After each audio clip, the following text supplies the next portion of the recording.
All right, we're live. All right, Awesome. second week, Voicing Tree live, week two. Super Yeah, exciting. super exciting. Yeah, I'm pumped. Pumped to be here. Glad to be back. I know that it's Good Friday, so it might be a little bit of a lighter audience this time around, but no worries. We still got the show goes on. We still got some really good stories here, so I'm Yeah, I excited. know we just put the link out on Twitter, so we'll let some people still trickle in, whoever does have some time to join us here today. People that are on, we appreciate you joining us again for, like I said, week two of this live show that goes alongside our newsletter. And last week, people were saying that it would be nice to have us actually post the links to the different stories, articles, podcasts, things that we're talking about into the comments. But just to make it a little easier, I did put a link to the actual newsletter into the comments. So if you would like to sort of follow along, pretty much everything we're going to talk about is in line with the way that we itemized it in the actual newsletter. So it should be pretty straightforward, but I think that that would be the best way to follow along. Yeah, that's perfect. So why don't we, when we do a story, you want to just put the link in the chat? I think it's probably easier just for people to go to the actual newsletter link, and then Okay. just follow it there. Like I said, it'll be straightforward. Um, but otherwise, I think that we have a few people on here, so might as well just jump right into it, Dave. Okay, let's do it. Yeah, so like I guess one more thing before we jump into it. For those who haven't actually subscribed to the newsletter yet, you can do so also at that link. It's just a weekly newsletter of the different things that Dave and I are seeing in the audio, voice, hearable, wearable, I believe. But it was that Apple is acquiring Voices. And it's super interesting because Apple was super early to voice with Siri. They came on the scene and really kind of shook things up with Siri and seeing these sort of voice assistants. But there's a lot of different areas that Siri is still lacking in when it comes to other voice assistants, and specifically when it comes to commerce. Siri achieved a 68% accuracy versus Google Assistant, for example, at 92% accuracy. And this was done in a Mhm. study ran by Loop Ventures. And ultimately, it's looking like this Voices acquisition could help in fixing some of these more specific, I guess, granular use cases, specifically around commerce. Yeah, I mean, I think that this is what's interesting is if you look at what Apple's been doing for really since the John Giandria hire, when they took, they poached him from Google. He was the head of AI at Google, and then now he's basically running the whole Siri operation. Since then, they also that used to fall under, I believe, Jeff Williams as the COO, and now it is a direct report to Tim Cook. So um, I think that having been in the voice space for a while, because there is such a lack of a third party ecosystem, I think that we tend to cast Apple in this light where they've been nothing but a failure with Siri, which might be true to a degree, but I do think that really with that John Giandria hire, I think that was the turning point that they're now at least starting to prioritize Siri more. And it's still unclear exactly what the ultimate vision is with Siri, but I think this Voices acquisition helps to sort of shed a light onto it because if this is a voice commerce play, and given the fact that Apple's approach hasn't really been very smart speaker centric, I mean, they have the HomePod, but really where their presence lies is with with really AirPods and with the Yeah. phone. And so I just think that I each WWDC, over the last like 3 years, the hope for me has been like, will they release some sort of Siri OS? I'm bought into the idea that the evolution of the App Store is Siri. And so I want to see more of a focus on Siri. And it's frustrating on one hand because it's not as if we've seen the true like pivot toward, okay, we're going to like really prioritize Siri. There hasn't been many indications of that, but there have been a lot of things that have sort of been accruing are adding up into, I think, a more compelling argument that maybe they are starting to put a little bit more focus on this. And I think this whole Voices acquisition is a good example of where that might go with, in particular, with retail and this idea that maybe like Siri on the go, you would have this sort of blend with a wide array of different retailers Yeah, and and in their back end yeah, systems. for sure. Better understand just a little background on Voices. So, according to their Crunchbase profile, Voices develops tech that makes it easier for digital voice assistants to understand a user's natural language. And we also added in the newsletter Kane Sims from VUX World. He put out a video that was really good at explaining some potential, I guess, applications of Voices and why Apple might have considered them. And I like three of the points that he brought up. One of which is that Voices will give Siri a retail specific NLU and the ability to have effective conversations. It will help retailers overcome speech recognition issues facing general assistant platforms and have Siri trained on their specific product catalog. So that's important. And then it has the ability to surface itemized, individual, and specific product recommendations natively in Siri versus loading a bunch of links or high level skills like on the Yeah. other assistants. So that's super interesting. It gives that extra, I guess, granular, layer with Voices that I think where it ultimately gets interesting in what you sort of alluded to. And again, it ties in more to our next story with HomePod and hearables and the wearables and everything. At the end of the day, this article on Investor Place was taking the angle of like, Apple has this really strong privacy brand. Why are they not Hmm. leveraging this in the HomePod? And at the end of the day, I mean, HomePod and these voice assistants in terms of the speaker, they've been around for a few years. And if you look back to when the phone came out and there was the App Store versus like a skill store, everybody was running around saying, hey, look at this app, look at that. You don't have people running around saying, hey, try this skill, look at this skill. So at the end of the day, I think we have to look back and say, I don't think that Apple's completely abandoning Siri. If anything, I think that this acquisition specifically with Voices, and then if you look at overall the bigger numbers and where they're focusing their attention, just look at 2019. The watch, the wearable or smartwatch, there's 30.7 million units sold. There's some around Yeah. that in 2019. Along with AirPods, you have 60-ish million units sold in 2019 alone. And then you start to piece together some of these other things. You have the privacy thing, a huge thing with voice, Yep. right? At least there's questions around it. It hasn't necessarily been the forefront of discussion. But you pair that with then again an acquisition like this, where it's very specific in retail. Combining that experience to your watch with the hearables and your phone versus focusing on the speaker. That's for me as a guy that's on the go, that's doing a lot of different things.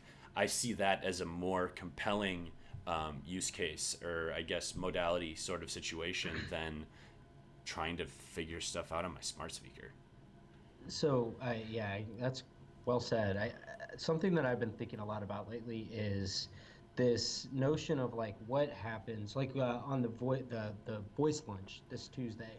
The whole question was around this notion of like, um, you know, having multiple voice assistants, and I just keep coming back to this notion of like what is the proper parallel uh, in previous paradigms to skills and actions and stuff like this, and like in voice assistants even. Mm-hmm. And I think that in a lot of ways, I'm really starting to think that the voice assistants themselves are sort of like apps. And I think this is a really good example of that because the way I'm thinking about this is I might be like Amazon's most dominant position for Alexa is within the home.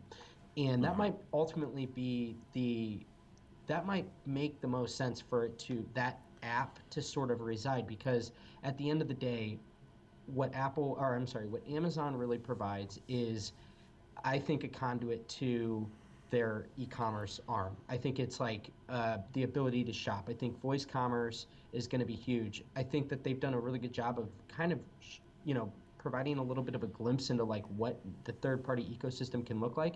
And I think there's totally room in the same way that any given app has a variety of different features within it. Um, I think that with Amazon, especially with multimodal, I think that you're going to see that, it's a conduit to a lot of its other additional properties, Amazon Music, Prime TV, so being able to just quickly through FireCube TV or something like that, control your TV in the same way that you would like an Apple TV. You can open Netflix, you can search Netflix with your voice through the conduit, right, through Apple TV or Amazon TV. And I think that, this idea that, these assistants, I think, in my opinion, what we're going to see is voice assistants will be everywhere. You'll have different kinds of voice assistants everywhere in the same way that you have that you have apps everywhere. And those apps are representative of different things that you can do. Sure, you might have skills that are inside of the Amazon Alexa app and the Google Actions, and those are sort of like mini apps within the bigger app. But I kind of see this like where I see this going with this voices acquisition is okay. So then maybe if Alexa is great for me within my home and I do 5 different things in there, I might still be compelled to use Siri when I'm on the go, or if I'm an Android user, using Google Assistant as the conduit into my phone, using that to control the whole app economy. And so I just can't help but think that this to me says, like kind of what Kane Sim was saying in his video, which is that retailers will be able to basically use Siri as, it's the reverse of what we're seeing now, where they take their basically all of their vernacular and all of the different ways in which they describe the back end point of sale data, basically like the inventory that they have. And like he's saying, I'm looking for white trainers.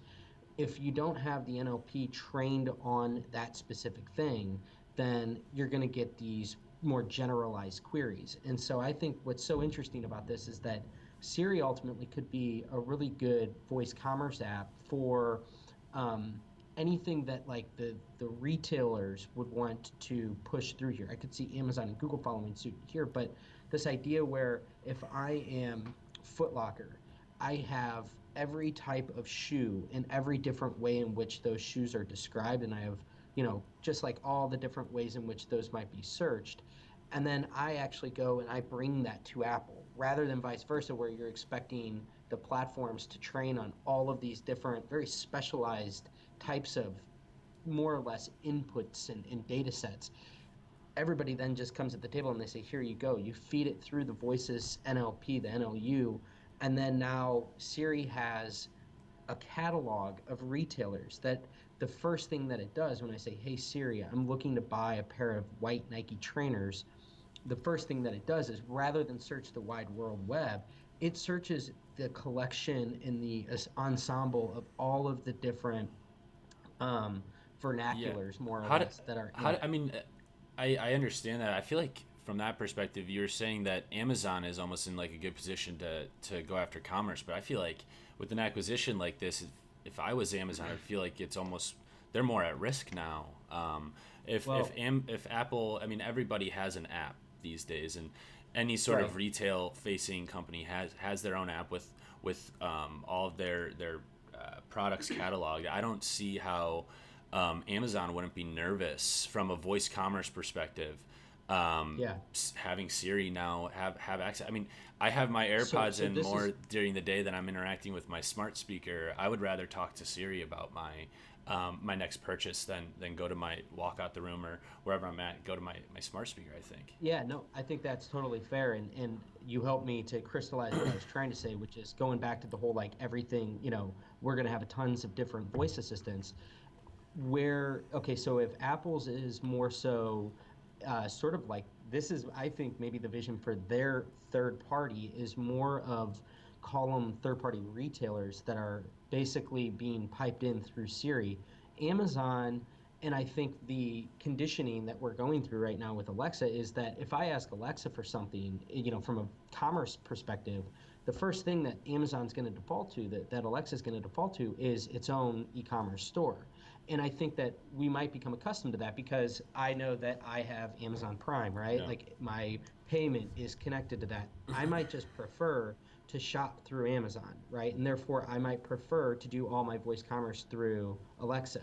But that's not to say that that's going to be the end all be all. And actually, I think that the whole Voices acquisition proves that because Amazon, being a merchant themselves, they're so inclined to push people toward their own Amazon store and serve the role as the both the voice assistant but also the retailer. Because Apple doesn't have the retail presence that Amazon does, I think that they're a more attractive kind of like an option for a Finish Line, for a Yeah. Walmart, for any of these different ones where, based on my search, and this is where I think the complexity and the context of the assistant comes in, where it starts to understand where I prefer to shop. So maybe for whatever reason, I prefer to buy my shoes through Finish Line. Maybe it's a reward system, it's something like that. And so, where I think Siri has the opportunity because they aren't sort of conflicted by their own properties like Amazon Yeah. is. And I think Google could play a similar role here is that they're more or less playing the role of just the assistant and just the conduit to get you to what you're looking for. So again, I think that in this scenario where there are multiple apps, because you can see this being applied to different, all kinds of different things, like banking would be another one where if I bank with Chase, for example, I would want to use the Chase voice assistant. But if you are a Bank of America person, you're going to use Erica, Hmm. right? So, like, why would we not have a voice assistant that represents these services, if you will? Yeah. Yeah, no, I completely agree with you there. And another piece of it that an overarching, I guess, theme with Apple and privacy. That's also interesting. When we talked about it last week, I believe, in terms of voice assistants and these questions around privacy. And I'm going to use this sort of as a Yeah. segue into the next topic or story that we touched on in the newsletter article. It's somewhat interesting, I guess, but it's this company called Paranoid, and they're talking about literally people being paranoid about voice assistants listening to them, and they developed three different products to ease people's nerves around this. And essentially the three are: one, it's hardware. One will press the mute button for you when you talk to the Paranoid. The second one will jam the actual mics, and then there's a third version where you can send your speaker in and have them rewire it to actually go in the Wow. Paranoid wake word first. But I guess it has no Wi-Fi, no antenna, no Bluetooth, no SIM card, no wireless, so it's making it hack proof. But I guess the bigger It's like Brian Romilly's Alfred yeah, device. exactly. But I think when I saw this, like, I don't want to take credit away from like these companies, but I think that the bigger message here is that this is like I think it's a bigger issue for Amazon and Google. If Yeah. products like this are being made, that at the end of the day, I feel like this could be fixed with some software. I feel like this sends a bigger message to incumbents that are creating these devices, that like, hey, there's clearly a signal from the market that, like, even if it's not a huge percentage, people are worried about them. They want to use them to the Yeah. point that like they're gonna buy hardware to push a button. Hmm. Um, like, I don't know. What do you think about that? Well, I have a number of thoughts. I mean, this whole thing, this will permeate, I think, for as long as there are dedicated pieces of hardware that reside in people's homes that are capable of being perceived as spy devices. And honestly, I think it's a cultural thing. I think that you look at, some of our most popular movies from Terminator and on, we've always had this, in 1984, Big Hmm. Brother, Apple with the ad about how we need to push back against Big Brother and all this stuff. Yeah. Like, it has been ingrained in American culture, and I think it goes beyond American culture, but it's very prevalent in American culture that we are always skeptical of and a little bit fearful of the notion that we're being spied Hmm. upon in any capacity, even though we carry around an actual spy device with our phones. And we can like beat this to death, and there's Yeah. no like no matter how you feel about this, it won't change the fact that there's always going to be a significant subset of the population that truly fears that. And I don't know if there's any getting around it. I don't think that just by making a hardware specific device, and whatever these companies do, they can make it as clear as they can that these things aren't doing that. But as long as that's been in the psyche that like this is a device that is listening in on me, I'm not sure you're ever going to really change those people's Was it just opinions. And education? Like, because you mentioned, I don't think so. I think it's seriously ingrained in the culture. I think it's this notion that there is, that technology is rapidly advancing and that ultimately the end goal is a Skynet, is whatever you want to call it. That there's been so many different stories mhm. that we've grown up with in fiction and in science fiction movies, books, whatever, that I just don't know if it's something that can be changed, overnight. And the thing is though is that isn't really represented in the data, because you look at the rise of smart speakers. These are, by all intents and purposes, if that subset was big enough, then the growth wouldn't be as high as it is. So I think it's a vocal minority that will never not talk about this. So it's like, at this point, we in this industry can state the facts however we want. We can say, like, look, these things are not always listening. It's not feasible to have that much information go to the cloud and be processed at any given moment. Um, it's never going to change people's opinions that's conceivable. Yeah. And so I feel as if, like, do we want to continue to pander to that in this notion? Because we know that regardless of how many different ways we spin it and we say, look, these things aren't doing that, it still sort of permeates. And so my whole thing is like, I almost feel like we should just continue to move along, and just like we can speak to it when there are things, but I don't foresee this thing going away just because it's like, oh, okay, I feel better now. There's not ever going to be a time with that, because I feel as if it's a thing that's so ingrained into the psyche of a subset of the culture that just believes that big brother's out there that we're being spied upon. And I'm not sure that there's any changing of Yeah. that It's notion. It's been around for too Yeah, long. it's tricky though, because it's one of those things that if you completely ignore it, and then those headline articles that are really easy to Yeah. write and get the attention, the second one of those things becomes true, and then you have us here on the record that might be taken out of context saying like it doesn't Well, matter. uh, Like that's where I think things get tricky, because it's just something you got to tread so lightly with, because you can't just for sure. completely ignore a And completely new infrastructure and way of looking at technology.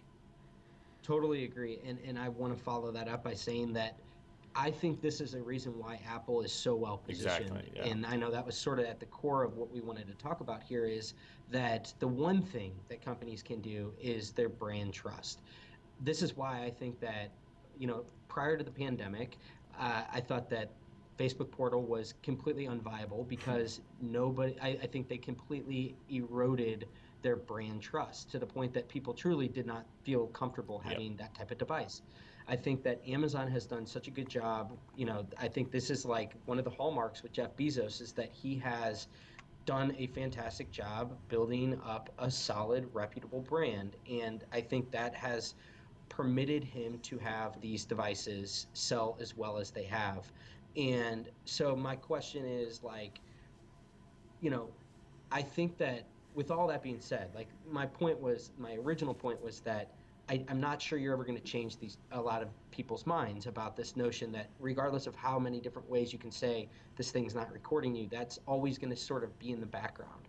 And I think that the only way that you can sort of combat it is that you can do it through brand trust, and by establishing trust in the consumer, like a company like Apple has done.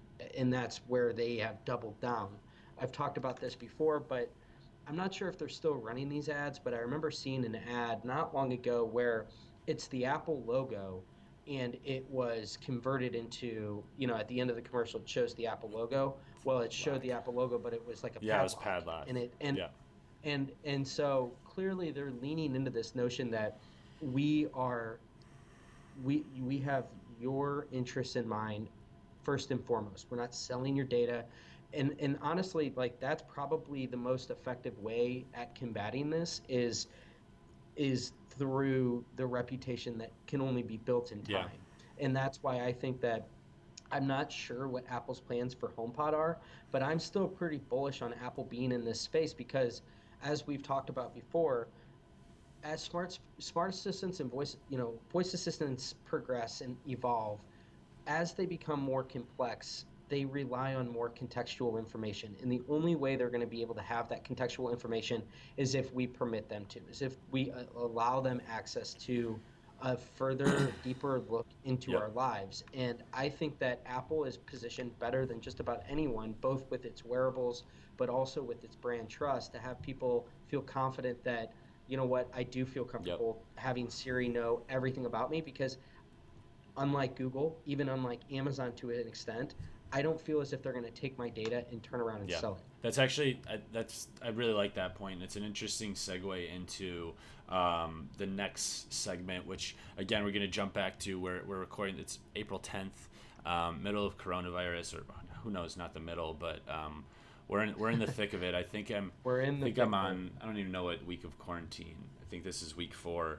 Yeah. Pretty crazy, but again, there's a few different things I want to touch on, both from the perspective of the actual voice assistants, and then looking at restaurants also as a subject.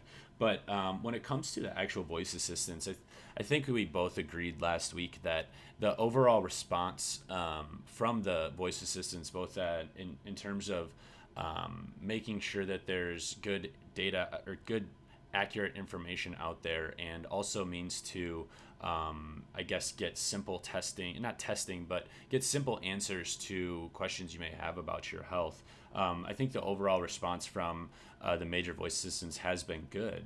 But I did see a piece this week in the New York Times, an opinion that's essentially saying that if people would want to opt in, we have the technology Yeah. through our voice assistants, through our phones, the hearables, everything that we've been talking about. We have the hypothetical opportunity to be able to detect different things. So the question is, Hmm. why are we not leveraging these voice assistants? And I think it comes back to what we're talking about. It's this question of Yep. trust and and having like something always listening. But at the end of the day, what is getting this device to listen? It's hey Siri, hey Google. That's the interaction model today. I feel like if you were someone that, if I have asthma, and I've had some questions like, like you don't want to think too much, but I wouldn't mind having a voice assistant on in the background that every time it hears something that resembles a cough or something that may be an at-risk noise or whatever it may Yep. be, I would rather that data be sent to people that could do something with it and have that always listening. So it's an interesting perspective. It makes me question, why are there not opportunities for certain experiences like this? Yep. It could also link back to what we were just talking about with Apple and everything. Why are we as users not able to say, hey, we like this voice technology. I want to opt into more of a I proactive want more. experience. Yeah, I Right. want a proactive. I want the voice assistants to talk to Same. me when it's picking up on something with my biometrics. I want it to not have to wait for me to say, hey, remind me of this. I want it to be proactive with something. I feel like this is ultimately the higher level thing here is, if I want it to be listening to my coughs, why can't I ask it to be listening to my cough? Hmm. Because it could be preventative in something, right? Yeah, I mean, I feel like over the course, I mean, I don't want to get like too far into this because it's a little esoteric and it's not totally related to just this one point, but I do think in the next like 3 weeks, 5 weeks, however many weeks, we're going to see a lot of debates that are going to go on about our civil liberties and what we're willing to give up in order to allow, Wow. because there are a lot of different ways, like when it comes to contact tracing, when it comes to, just like we're going to need surveillance to an extent. I don't know what that looks like. I think we're going to need ways in which we need to use the big data that's associated with our phones. And I think you're going to have a lot of people that are really polarized by this. Some people will look at this as like, is this the new Patriot Act, right? Like, is Yeah. this the start of us giving up our civil liberties and some, during a vulnerable time? And I think that this all sort of plays into that because I'm with you where I look at this like I wish there was an opt-in ability to let these things do the full. I want to unleash the full capability of Yeah. this. Like if there are voice biometrics that can be gathered through a smart speaker, and I'm like, if I were you, and I don't have asthma, but if I did, if I had a pre-existing condition that maybe left me a little bit more at risk, I would definitely want Yeah. something that can be like, okay, that sounded different based on the data that we've been collecting. This is your personalized data. um, it just would be nice, I think, if there was an opt-in element of this, because anybody in this space knows that there is more and more things that these devices are capable of in Hmm. supporting us in times like this. And it would be, I think, a disservice to those of us that would want more optionality, to just say that we fear the pushback and the blowback that would come from those that are on the other end of the spectrum that want less, they want less recording, and they want less of this idea that there's a surveillance aspect to these or something Yeah. like that. Whatever your notion is of it, I just feel as if it would be great if there was an opt-in element. Yeah, no doubt. And like I said, this is just a really good use case to for the greater good, to show the benefit of, like, at the end of the day, I should have autonomy with my own decisions, Right.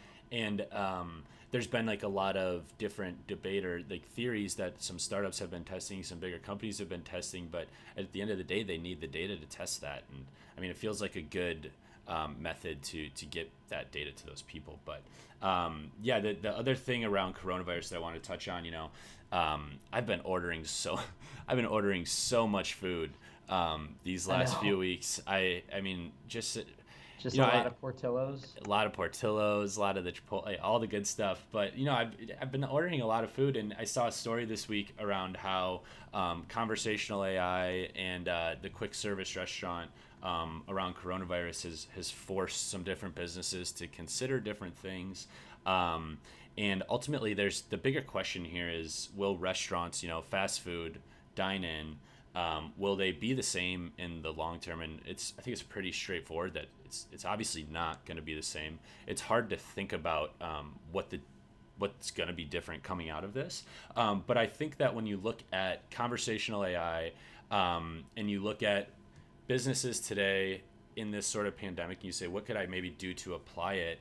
I thought it was interesting to see what Rain put out, Rain Agency, who they put out a chatbot called Kirby, Kirby.ai, where restaurants can essentially quickly stand up a text service to facilitate curbside pickups. And I Yeah. thought this was like a really interesting and probably one of the best implementations of conversational tech in a time like this, because it's pretty safe to say that a lot of the different the different restaurants, during certain times of the day, they're going to be handling a lot of different orders. I've seen it. And to use different types of voice technology, or not even voice, but just conversational technology, whether it's in the form of a chat interface, Hmm. like this Kirby assistant, or if it's in the form of a voice assistant. I think that using ordering services today seems like probably the best fit of conversational technology. What do you think? Well, I mean, I think that just like in so many different instances, we're seeing that this, like in my industry, the biggest byproduct of what's happening is that it's really forcing, the audiologists and the healthcare professionals that are in my space to adapt to telemedicine. Like be able to, so there was a lot of resistance to this for people had been talking about you need to be prepared to start to embrace this, but there was no catalyst for change. There was no incentive for anybody to really adopt it. So nobody really did. And then you Yeah. have this pandemic come through, and suddenly it's like a no brainer. Like, we absolutely need to be able to communicate to our patients via voice chat. And I think that what we're seeing, like, I have a friend that works at Square here in St. Louis, and so they do a lot of POS systems for small businesses and restaurants and stuff like that. And counterintuitively, I thought that they wouldn't be very busy right now, but he said they're actually extremely busy right now because there are so many restaurants that still haven't really established a true like digital point of sale system. So they can't fully adapt to this new norm yet with being able to do takeout, being able to do delivery. They've done that in the past, but they've all done it through like the legacy incumbent method of collecting credit card payments or whatever. Yeah. And so what I think we're seeing, and I think this applies in different ways and different in all different walks of life right now is that everybody is having to figure out how to adapt to this new norm very, very quickly. And I think that we're going to see a lot of sort of Darwinism, like we'll see a lot of businesses that go out. I hope they come back. I hope this thing isn't just completely decimating all kinds of small businesses and restaurants and stuff like that. But I think that it is going to be looked at in hindsight as a catalyst for a lot of people to embrace these new ways in which they can do business. And I think that those that might be a little bit more ahead of the curve, that have the capacity to take something on like a chatbot now, or take on voice assistant ordering, whatever that might be, they're going to just allow for themselves to be even more, I think, capable of surviving this, and maybe even thriving during this, because maybe they're competitors. Like if you have a pizza shop that, aside from the corporate pizza, like not speaking about Domino's or something, but like in St. Louis, for example, if one of the pizza chains is just way further out there in terms of how much more accessible they are right now in terms of contactless delivery, and then being able to like facilitate payments through a wide variety of different things, I just think that they're going to be at a bigger advantage. And I think that we're going to see that you're going to have this wave of change that's going to happen. What would have probably taken like 5 to 10 years is going to happen in the matter of months, because there's so much need for it, Yeah. and so much need for people to adapt quickly. So I think there's a scale, there's like a spectrum in terms of how sophisticated you're being, whether it be you're just now getting into having a proper point of sale system that's digital, to all the way up on the end of the all the way up at the top where you're implementing a full-on chatbot. So Yeah. I think that like we're going to see different levels of sophistication, but the point being is that everybody's having to sort of evolve right now.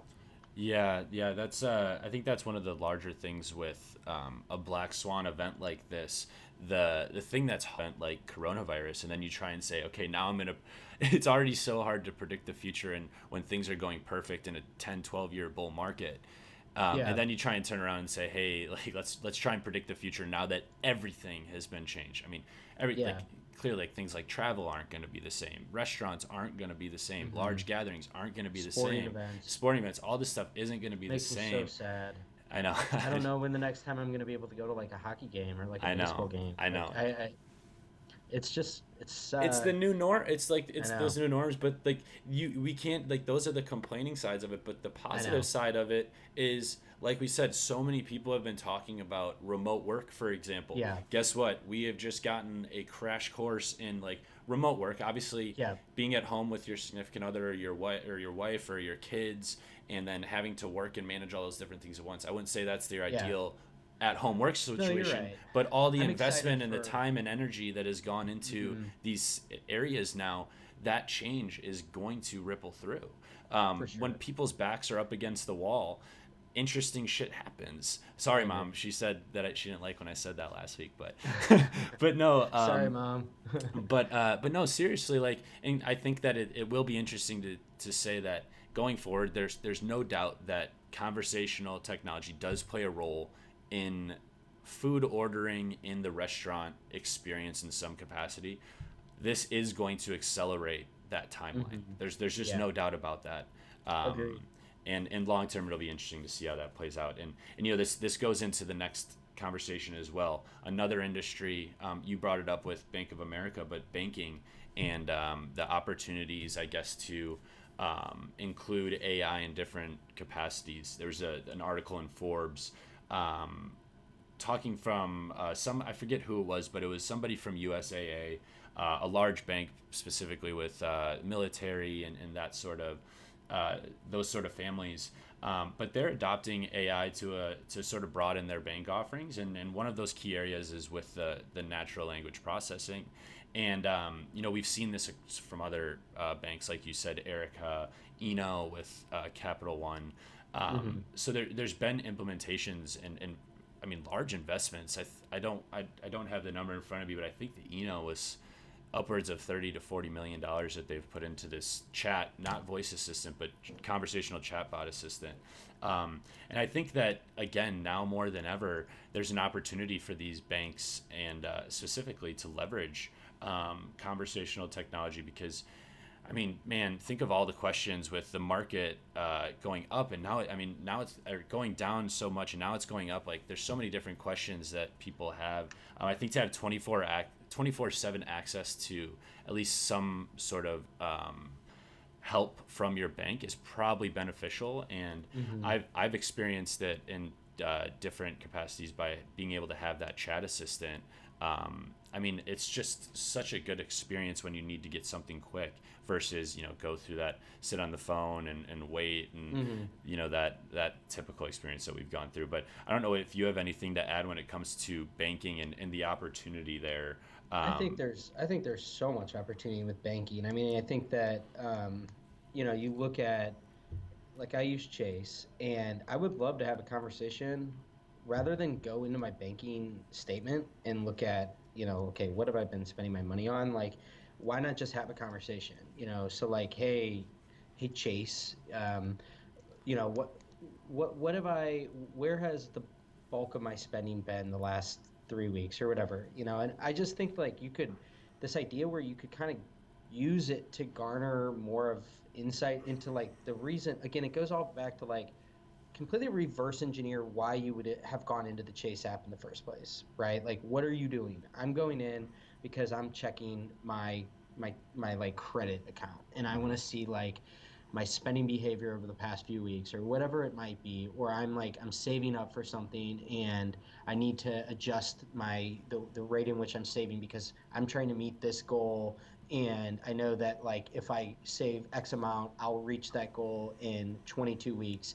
It would be just, I think there are so many different small little opportunities where, again, it goes back to this idea that I've been talking about where it's like having multiple voice assistants, where I kind of look at like the app economy just basically all becoming little voice assistants. Going into my phone, I say, and I don't know if this is something where it would have to be like the master assistant then, handshakes with the mini assistant. So I say, hey Siri, open up Chase, mhm. or if it becomes something more like, hey Chase, um, and then I'm talking with my app more or less. It doesn't look like you. She's talking on my watch.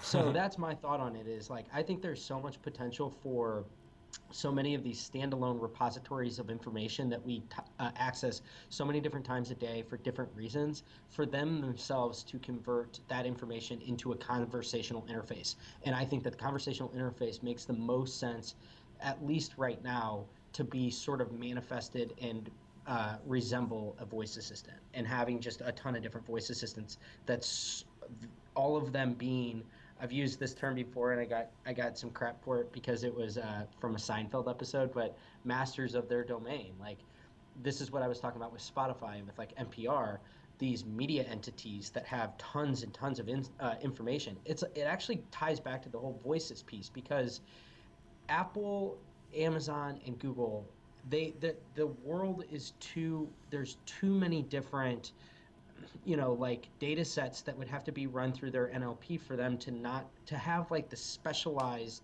type of insight to have like a good conversation. And so therefore I think that with like Spotify, for example, that is specific to just my music and my podcast, right? So like I could have a conversation with it because it's narrow, but it's really deep. It knows everything about all of the entities that reside within that.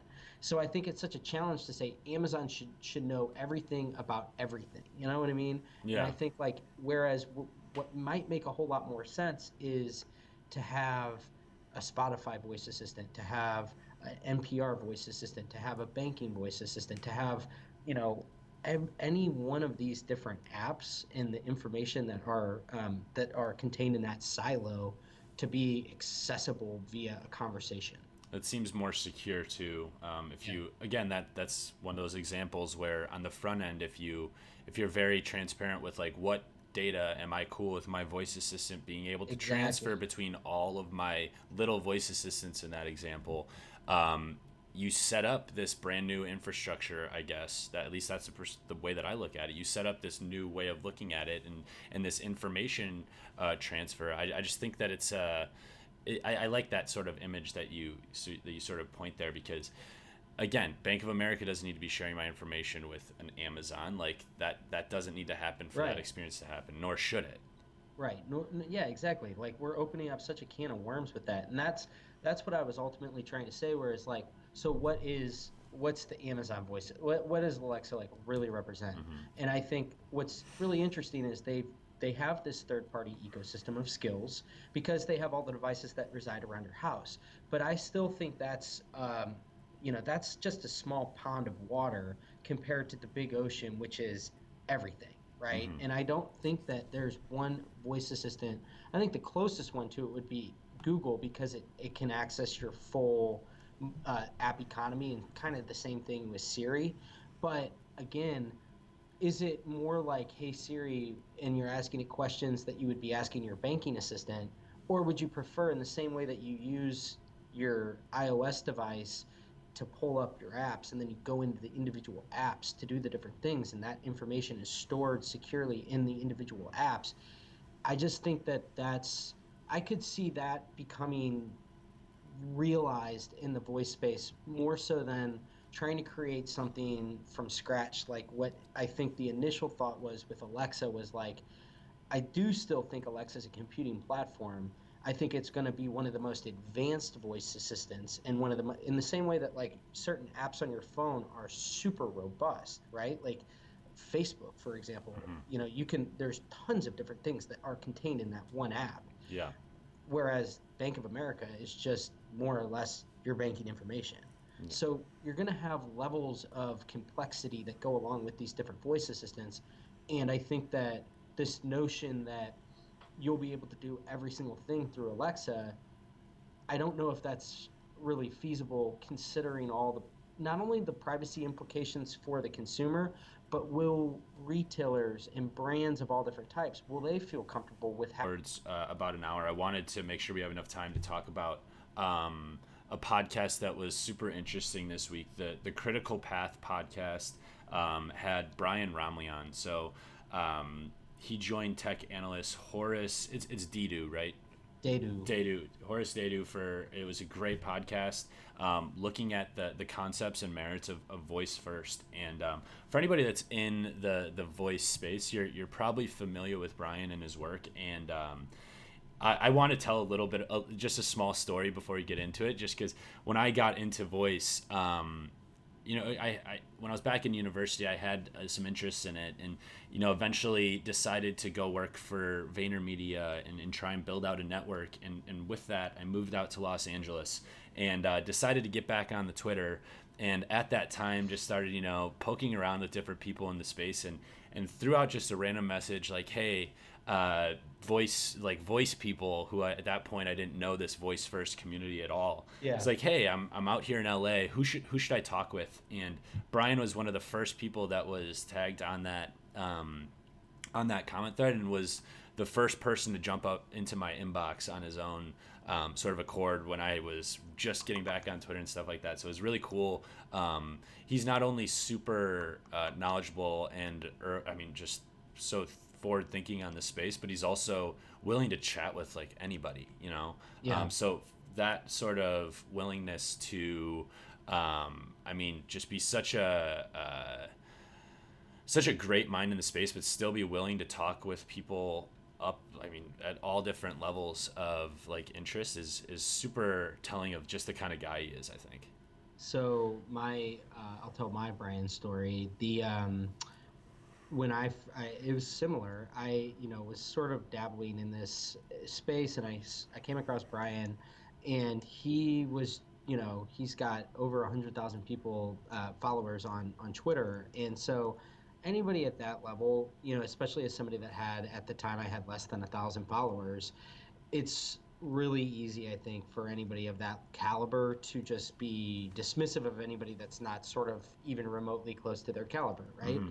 And I just was so taken back when A, he would respond to the tweets that I'd send to him, and then B, I would like send him a direct message, and he was, totally genuine. And then when I launched my blog, he retweeted it and like said this really nice note. And then directly after that, back when he was still on Twitter, Mark Andreessen followed my blog as a direct result of Brian, which was Yeah. like the coolest thing ever.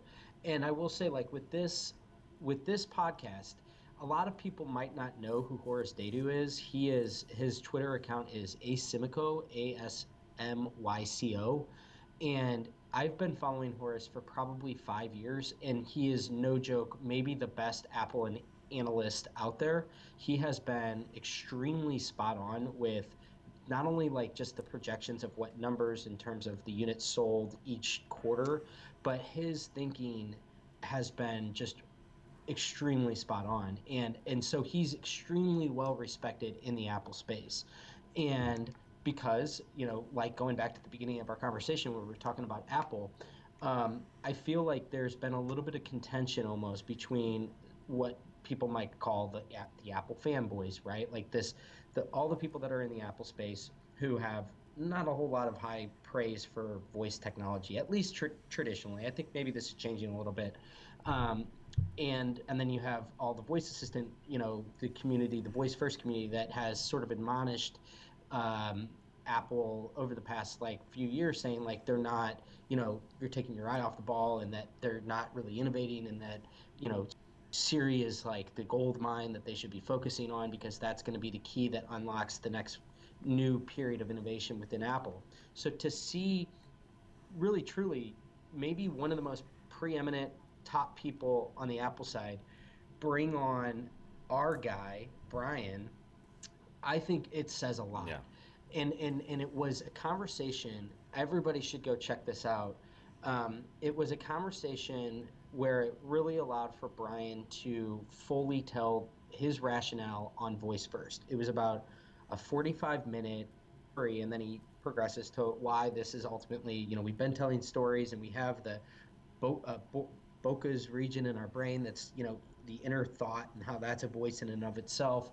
Um, and it was you could just tell like Horace was very respectful. He gave him the time of day, and whether or not he's totally bought into this vision, I think it says a lot about the maturity of this space. That one of our best thinkers in the voice space that's inspired a lot of us, um, is now having these really intellectual public conversations with somebody that's on the Apple side, that's at least willing to hear him out and say, okay, you know what, this might be feasible. Maybe Mm-hmm. there is going to be a voice element to this. It's not necessarily going to be voice only, but there's going to be an element to where we're inclined to use our voice more and more. And so, again, as somebody that knew who Horace was, I think a lot of people kind of like just saw that and were like, okay, another episode that Brian was on of this Yeah. random podcast. I'm telling you, Horace is a really, really big deal. That was one of the biggest platforms that I think Brian has been able to like share the whole voice first story. So in my eyes, I thought it was one of the coolest moments that's really happened in the voice first space since I've been following it, was like just these two really big heavy hitters going and having a conversation, and allowing our side more or less to tell our rationale behind this. And it is just a really cool thing. And I just think it speaks volumes of sort of where we're at now, where I think it is becoming a more legitimized concept in more and more people's eyes. Yeah, no doubt. I can't do it justice to try and explain everything that he talked about in that. I mean, you just got to go give it a listen. If you've listened to anything of Brian's in the past, this will definitely please. And if you haven't, this is a great place to start, because it really gives that really good perspective on his whole thinking. I mean, the whole process of where this originated from, and where it's at today, and going forward. But yeah, that was the last piece of this week's newsletter. I hope you guys enjoy this sort of live format. We're going to be mixing it up going in these next few weeks, and testing out different software to actually bring on guests. So next week, I believe we're having Andy. It's Bellavia, right? Bellavia. Bellavia. I always say it Yeah, wrong. We're he's having Italian. Andy's going to be coming on next week. joining us for some of the stories that we're talking about. But yeah, we really appreciate everybody that's come on. We had some good comments again in the chat today. Make sure that you subscribe to the actual YouTube so that you can be notified when we're starting live stream. It's going to be every week at 12 Central. And then also make sure that you subscribe to the actual newsletter so you can see the stories that we're talking about. Yeah, this is fun. I feel like we're getting better at it. We kept it under an hour today, and Yep. so I think with the guests, maybe we even trim it down a little bit more. We'll have like the best 6 to 7 stories next week. We'll have a guest on. We're learning as we go, so this Yep. is good. I really enjoyed this today. Yep. Thank you guys for joining us. See you next week. See ya.